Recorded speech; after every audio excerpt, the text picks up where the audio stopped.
जी नाज़रीन, हाज़िर national online न्यूज़र सां नौशर फिरोज़ खान ज़मीर हुसैन लोड जी रिपोर्ट ॾींदा रहूं था। कंडियारो भरिसां दरगाह लोड़ो शरीफ़ से मशहूर सूफ़ी बुज़ुर्ग फ़कीर मोहम्मद लोड़ाई रहमतुल्लाह अलैह जी 25 सालियाने उर्स मुबारक जी तकरीब थी।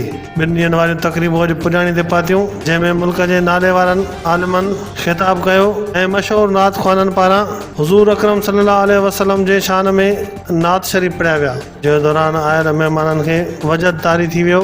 उर्स मुबारक जे तकरीब में दरगाह लोड़ो शरीफ़ सगियूं जे साहिबज़ादनि सैयद सादातनि ऐं सिंध समेत मुल्क जे कुंड कुर्श खां दरगाह जे मुरीदनि पांधीअड़नि अक़ीदतमंदनि ऐं मीर साईं सां मोहबत रखंदड़नि वॾे तादाद में शिरकत कई। दरगाह लोड़ो शरीफ़ जे गादी नशीन फ़कीर शहाबुद्दीन लोड़ाई ज़िक्र करायो ऐं दरगाह जे मुरीदनि तोड़े अक़ीदतमंदनि पारां पढ़ी आयल ख़तम शरीफ़ लख सलवातूं ऐं ॿियनि आयत करीमा जो सवाब साईं मीर मोहम्मद फ़कीर खे ईसाले सवाब करे इज्तिमाही दुआ घुरी वई। उन मौक़े ते सिक्योरिटी जा इंतज़ाम इंतहाई सख़्तु कया विया ऐं वाक थ्रू गेट्स पिणु लॻाया विया हुआ, जंहिं त पुलिस सां गॾु जमायत अल फ़ुक़रा जे फ़कीरनि पिणु पुलिस सां गॾिजी सिक्योरिटीअ जा फ़र्ज़ सर अंजाम ॾिना।